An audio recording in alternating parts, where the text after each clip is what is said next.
What's up everybody, once again my name is Matt and welcome back to Let's Play Xenoblade Chronicles X. In the last episode, we took a tour of New LA and ended up here in the administrative district. Now we're going to take a tour of this area and learn a little bit more about Blade and how it works and see if maybe we can fit in here. So, let's get going. On with the tour.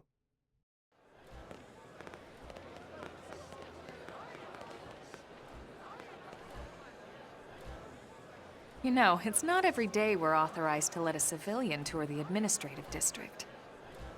Yeah. Nagi must really want him to join Blade. The AD is a bit different from the other districts. It's got everything a Blade would need, all in one place, without any extra fluff. Get a load of that Skell. Even the way that they walk is so cool. Oh yeah, work it, baby.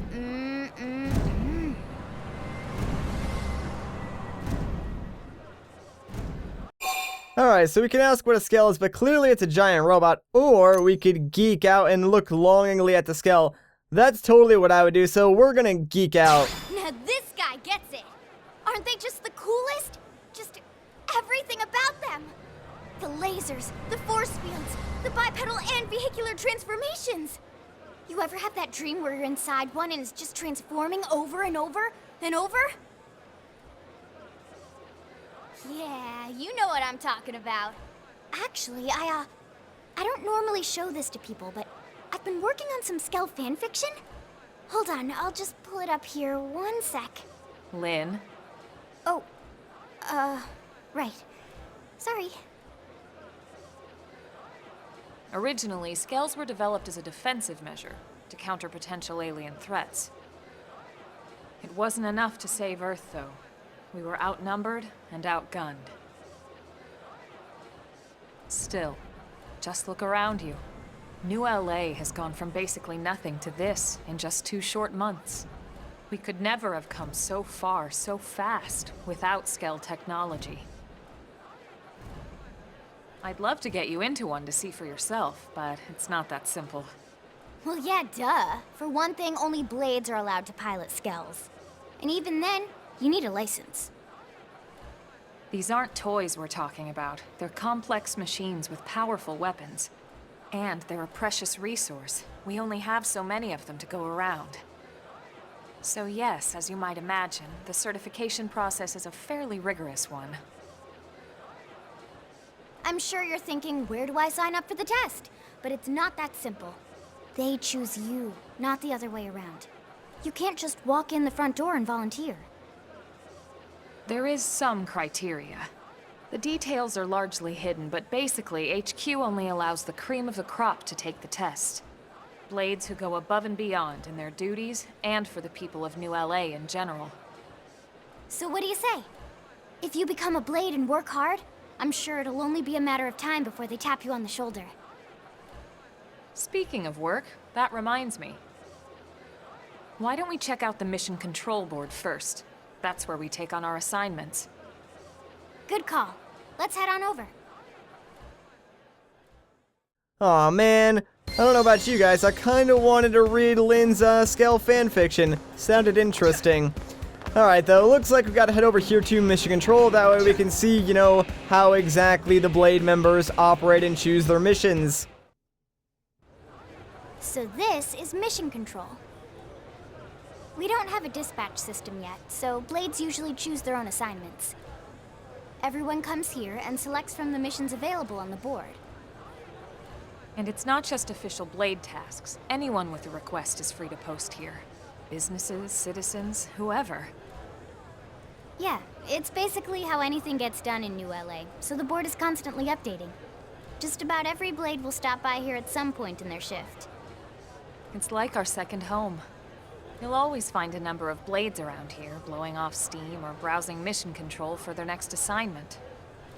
Whenever I get freed up, I'll stop here first thing to check for any missions I might be suited for. Likewise. And if the assignment seems too tough to handle solo, that's what the Scout console is for. We should show you that next. Hey, who's giving this tour anyway? We also have the Scout console. if the assignment seems too tough to handle solo. And Elma just said that, didn't she? Don't worry about it, Lynn. I liked your explanation better. Alright, so I'm pretty sure this area is actually only for online mode, but it is worth learning about anyway, so let's check it out. Ta-da! The Blade Scout Console. When the going gets tough, the tough go to the Scout Console. You know, to get tougher. If you do end up joining us, you'll quickly realize just how important this little kiosk is. A lot of the mission control assignments are too much for any one blade to handle. They tend to call for multiple members with specialized knowledge or unique skills. This console lets you search for and recruit other blades to fill those roles for just such an occasion.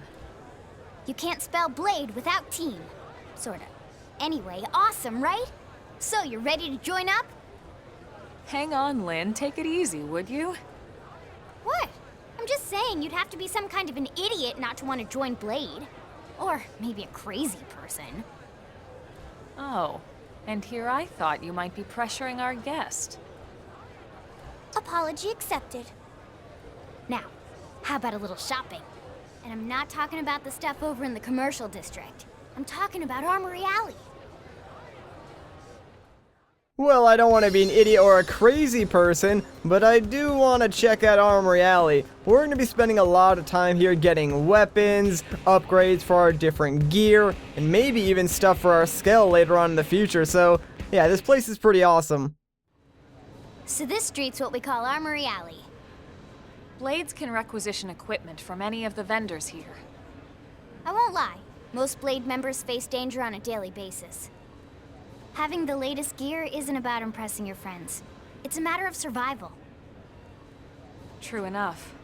And that goes not only for your personal armor and weapons, what we call ground gear, but for Skell equipment as well. You can even buy whole Skells. Can you imagine owning your own Skell? Huh? Oh, right, the door. I think all that's left is the heart of Blade itself. Blade Tower. Man, I am so excited to buy my own Skell. We can't do that right now, of course, because obviously we weren't chosen to test out to get our license for the Skell and all that stuff, but sometime in the future when we can, oh man, we're gonna own our own Skell and we're just gonna fly around Mira. It is going to be great, guys. I am so excited for that. Anyways, though, last stop on the tour, let's check out the Blade Tower. So yeah, Blade Tower. When we come here, it's usually to stop by Blade HQ. The higher-ups, like Secretary Nagi and Commander Vandam, will spend most of their day here. The government leaders, too. They're based in the tower. Guys like our new Director General Maurice Chassan, for example. Blades sometimes report to the leadership here after we finish key assignments. You'll want to remember this place. And that about does it for our tour. So, what do you think? Pretty amazing setup, right? You can't wait to join Blade, right? Okay, Lynn, seriously, that's enough. We're not here to make a sales pitch. We just want you to have all the facts so you can make an informed decision to join us, or not. Now that you've seen where and how we work, hopefully it made a good impression, but your decision will be just that, your decision. In any case, let's head back to the barracks. Secretary Nagi will be waiting. Okay, and with that, another story mission has been completed. So yeah, learned a little bit more about Blade and how exactly it operates, so not bad, not bad. Alright, now before we make our way back to the Blade Barracks, I did notice something on the way here. Yeah, this little truck thing, and of course, it's one of those yellow squares on the map, so let's check this out. Oh, you know, we can't actually do this because we need to be a level 2 mechanic to sort of do that field action, so yeah, sometimes you will find field actions that you can't sort of complete just because you lack the necessary levels or skills to do so. So just keep those in mind for later on, then come back at a later point when you do have those skills. Anyways, let's go inside the barracks, shall we?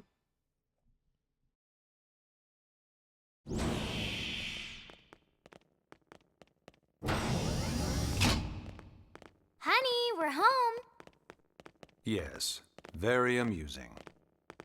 Who wants a fresh cup of tea? Thank you, Ms. Gu, but I can't stay long. I just wanted to pass along a request from your commanding officer. Commander Vandam? Does it have anything to do with our new arrival? Correct. He stopped by while you were out on your tour. He said he'll come back, but that I shouldn't wait to ask you. Here we go. I bet I can guess. You probably can. He wants to fast-track our new friend here for blade duty with a training assignment. What in the hell are we waiting for? As he put it. The commander does have a way with words. Makes even my pitch sound smooth. I explained about the memory issues, but he didn't see it as a problem. And to be honest, given our current need for blade recruits, I can't say I entirely disagree. Hey, it's not me you need to convince. Blade service is voluntary, remember?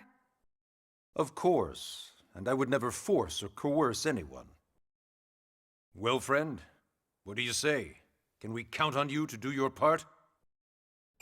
Well, we can look him in the eyes and nod firmly, or we can refuse and shrug our shoulders, but I want to pilot a Skells, so we're gonna accept and join Blade.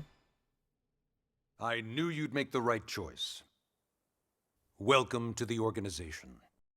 Elma, he can start on your team. You'll begin training immediately. Yes, Mr. Secretary. With pleasure. All right. Welcome to the Cool Kids Club.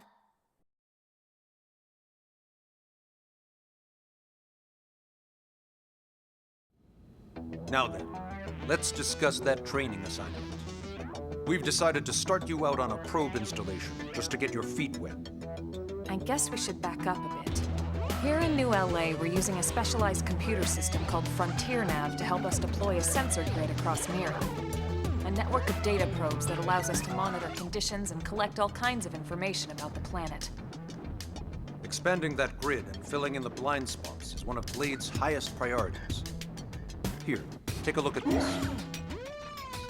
What you're seeing on screen is a terrain map that includes New LA and the surrounding landmass. As you can see, we've divided the area into a series of hexagonal blocks. We call these blocks segments. Together, they form our grid. We determined this was the most efficient pattern and the limited range of our probes. Based on it, we know exactly where we need the probes to go.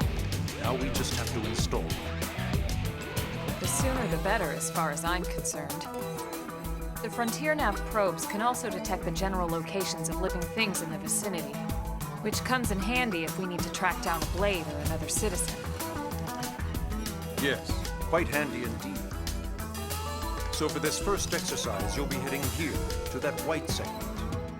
Go there, install the data probe, and then come back home. Got it. East of the city.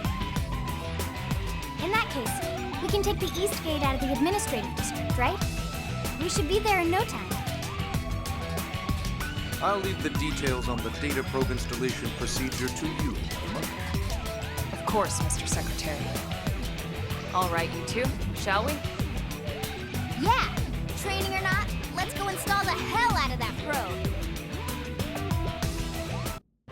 Lynn is quickly becoming one of my favorite characters. Like, I know she's only 13, but I totally identify with, like, her personality more than Elma's. Anyways, this is Chapter 2, The New Frontier. So now, we have our first training mission, guys, and this is where the game starts to get a little more fun, since now we're kind of on our own, and we can go and explore Mira at our own pace. So, let's do it. Man, am I glad we pulled an assignment to the east of the city this time. It'd be a long walk all the way back over to the West Gate. Hold on. Are we even sure the East Gate will be open? Last I heard, it was still on lockdown from all the high-level indigent activity. It was, but they just lowered the threat level earlier today. The gates are officially open for business. One of our teams must have gone out there and kicked some furry indigent butt, huh? Alright, so we can boast and suggest that it was me and Elma, or we can suggest it was Irina and Gwen. I'm gonna speculate because I really don't think it was us. Wouldn't surprise me at all. Irina's team is one of our best. How does he know Irina and Gwen? We ran into them just before we met up with you. They were on their way out to an assignment. Well, then that settles it. It must have been them, right? Man, forget this amateur hour probe baloney. Those guys are where the action's at. I'll try not to take that personally. But enough talk. We've got our mission to deal with. Let's head out. Roger. That probe isn't gonna install itself. Let's get to the east gate, shall we? And, I wonder where the east gate is. Can you guys tell? Yeah, it's, not too hard to find. Real subtle there, game, real subtle. Alright, so this is just gonna give us more info on the map, which I would recommend reading because the map is super important in this game, and I would talk about it more, but here's the thing. The map is only displayed on the gamepad, and as far as I know, there is no way to display that information on the main screen, and since I don't have a gamepad capture device, I can't really show that off, at least not right now. I'm still thinking of ways I can show that information off in the future and have it look all nice and pretty in the video, so hopefully at some point high resolution images of all the maps will get uploaded online, and I can sort of use those in the video, but just for now, do your best to follow along with the minimap if you are playing along, and since the game is kinda linear in these first few missions, just follow the yellow arrow and you should be fine. Anyways, though, for now, yeah, that giant, red beam in the sky, that's where we're going. It's pretty close by, but there is sort of a fairly large fight that's going to take place, so before we enter that blinking yellow circle on our map and take on the fight, let's go to our party menu and check out our ground gear, because we've been collecting stuff as we've been going along, and we actually do have some new gear that we can put on. Now, I know what you're probably thinking. Aw, man, menus, we're gonna have to spend a lot of time here figuring out, what the best gear is, right? Well, no, not really, because if you press the X button in Xenoblade Chronicles X, it brings up this handy sub-menu with the option to equip your strongest gear that you currently have. So, literally, with, the press of one button, you can completely change your character's layout to have the best stuff that you currently have, which is absolutely amazing. It saves so much time, you have no idea. So I'm just going to quickly do that for all these characters, and then I want to do one more thing with some menus before we go and fight this boss. I know it might not be the most interesting thing, but it is important. So let's check out our arts menu real quick, because every time you level up, you get a certain amount of BP, which are battle points, and you can use these to upgrade your arts abilities and make them stronger. That way they do more damage, have reduced cooldown, etc, etc. And this is also where you can learn pretty much everything you need to know about your arts. So what attributes they have, the class associated with them, the bonus effects they have, and how much extra damage they can do. Pay close attention to the bonus effects, that way you can use your arts more optimally. For instance, right now with just the basic class they give you access to at the start of the game, one of the combos that we can do with our arts is to topple an enemy and then use our flame grenade art, which does bonus damage when an enemy is toppled. So stuff like that you want to look for and plan for in battle, which makes the combat a lot more fun and dynamic. Also, keep in mind, right now I'm kind of just leveling things up evenly, but because the more you level up arts, the more BP they cost, I'll probably start specifically focusing my levels on arts that are more helpful. But as for right now, it really doesn't have that huge of an impact, so yeah, I kind of want to quickly go through these menus, that way, we can actually get to this fight. So let's just quickly go through here and level up everything for each of our characters, that way we can move on. And like I said, later on, I'll specifically focus my levels towards the arts that I think are more useful. But yeah, there's a lot of depth to the combat and the art system in this game, so I'm going to do my best to try and explain it the best I can, but there's still a lot of stuff I don't know about.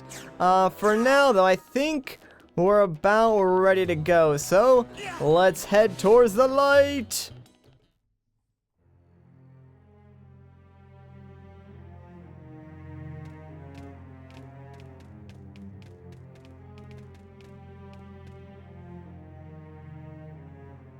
What the hell happened here?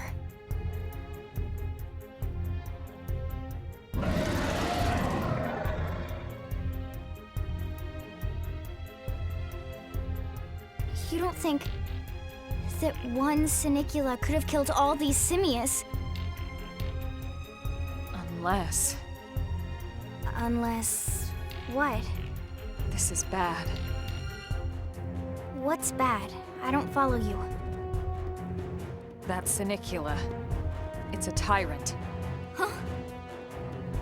But it looks just like any other Senicula. Think about it. Your typical simius is way higher up on the food chain than your typical Senicula, right? Usually we'd find one simius standing over 3 or 4 Senicula corpses. But here, the tables have been turned. And I don't see a single trace of any other indigents in the area. There's only one explanation. That Senicula is a Tyrant. Let me check the Blade Report database. If there's a Tyrant this close to the city, someone must have run across it. Bingo. There was a Senicula Tyrant sighted not too long ago, but it was a couple of segments further out. It could have followed the blade that spotted it back towards New LA, or come here to feed, or who knows what. That's crazy. I can't believe there's a Tyrant right on our doorstep and HQ isn't doing a thing about it. Well, don't forget why they sent us here in the first place. Frontier Nav's range is still limited. Oh, right. They couldn't track it if there's no local probe. They must have lost it when it went off the grid. So we can attack it, or we can inquire more about it. Well, I really don't want to attack that thing, so let's inquire about it. The Tyrant designation is given to creatures that pose a special threat in the area. That doesn't always mean raw strength. Some Tyrants will actually register as low rank when you find them out in the field and engage them in combat. But don't let that fool you. If a creature shows up as a Tyrant, you can be sure it's got at least one nasty trait or ability to speak of. The system can't account for everything, though, so don't let your guard down, no matter what rank it assigns. Even some of Blade's very best teams have come back with serious injuries after running into a Tyrant in the field. If they come back at all. Alright, well, we can unite and say we can handle it, or we can say we have to protect New LA. Well, you know what, I kind of think we have to protect New LA, so I'm gonna go with that. As long as you understand the risks involved. Lynn? Count me in.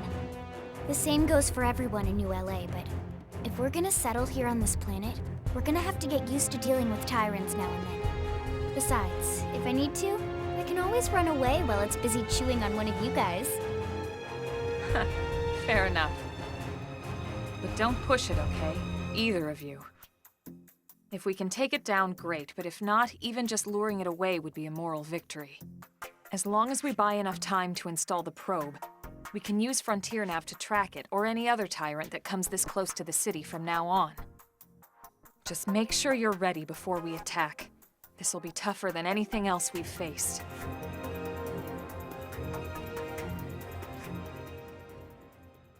And right she is, but don't worry, I already upgraded my gears and arts just like Lynn is telling us right now, so we are prepared for this fight. Let's take on the Tyrant, guys. Oh man, this is gonna be pretty crazy. Yeah, they throw you right into the fight. Let's do it. This guy is level 5. He kind of has a lot of HP, but you should be able to win this fight, no problem. At least if you made it this far into the game anyways, and you went through the process of like upgrading your gear and arts. Even if you didn't, you should still be able to win this fight fairly easily. Just make sure you like use your arts and sort of do your best to get all the quick time events and try and combo some of your arts with like your teammates or other arts that you have as well, and you should be fine. I'm really not too sure what like the best way to go about fighting this guy is, or like the best way to dodge his attacks, or really what his weakness is. That's all stuff that I'm still learning as we're going along here, but feel free to post in the comments if you do know like what the best way to fight specific enemies are, or what their weaknesses are, or just like tips for me on how to like improve my overall, like, combat gameplay, because, like I said, I'm still learning how to properly play this game. I'm sort of like a Xenoblade noob, if you will, but, I'm still having a ton of fun with this game, and honestly, I think this game is kind of, like, newbie friendly to some degree, because I was able to, like, play through the Japanese version for a fairly long time without, like, understanding anything, and only having played, like, the previous Xenoblade game for only a couple hours, so it's fairly easy to understand, like, how to play the game, but I think it will take some time to master. So I think, if anything, it's good for beginners to get introduced to, like, the concepts, but then you will need to spend some time learning about, like, the nuances and stuff like that in order to actually get good at the game and maybe potentially even beat the game. We are awesome! Nice work, Lynn. You fought well. You did too. Now let's get down to business and install that data probe. If we stay here for long, there's no telling what other playmates might show up. This beam of light indicates a frontier nav site. It marks the ideal spot to bury the probe.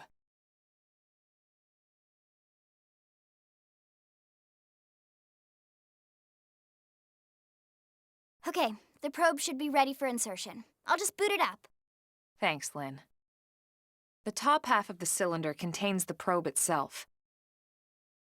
The bottom half is a laser. It dissolves the soil so the probe can burrow to the proper depth. We tried just planting them on the surface at first, but we kept running into problems with the local wildlife damaging the goods. Burying them is going to save us all a lot of time and headaches in the long run. We all set? Yes, ma'am. Whenever you're ready. Why don't you do the honors? You can launch it right from your comm device. Give it a try. Okay, so we can show interest and launch the probes ourselves, or we can make Lynn do it for us. You know what, we can launch it ourselves. Come on, we're a big boy.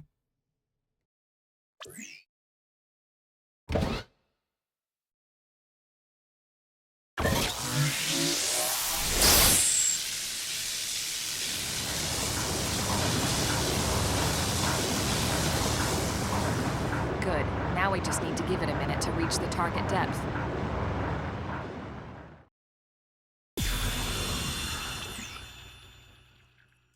And installation complete. We are now online with a solid connection to Frontier Nav. Excellent. See?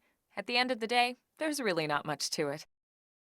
The hardest part was calculating the ideal probe locations. We need them spread out evenly to maximize data collection. Yep, planting probes is easy. And the more we plant, the more likely we are to find missing crew. So anytime you see a probe site, there's no excuse not to plant that sucker. That'll do it for your training. Let's head back to the barracks and report to Secretary Nagi.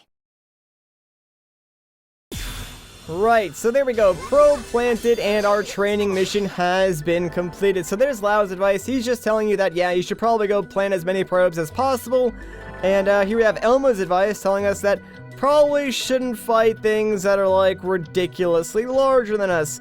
Pretty standard stuff there. So probes actually do a lot. Like, not only do they sort of, like, light up Frontier Nav, let you know what's in the area, and sort of, like, light up more areas on the gamepad map that, again, that I really can't show.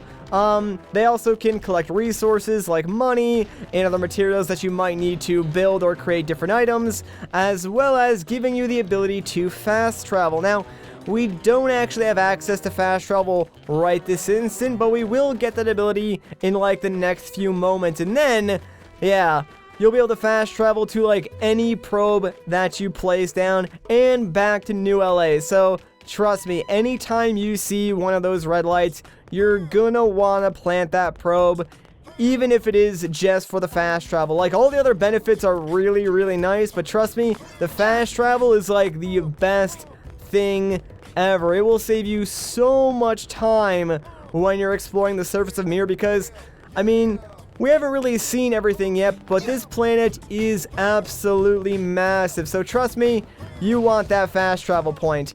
Anyways, though, now that we're back here at the barracks, before we go inside, I think this is a good place to end off the video. So if you guys enjoyed this part, a like rating would be greatly appreciated. If you want to see more, consider subscribing. But once again, guys, my name is Matt. Thank you so much for watching, and I'll catch you in the next one.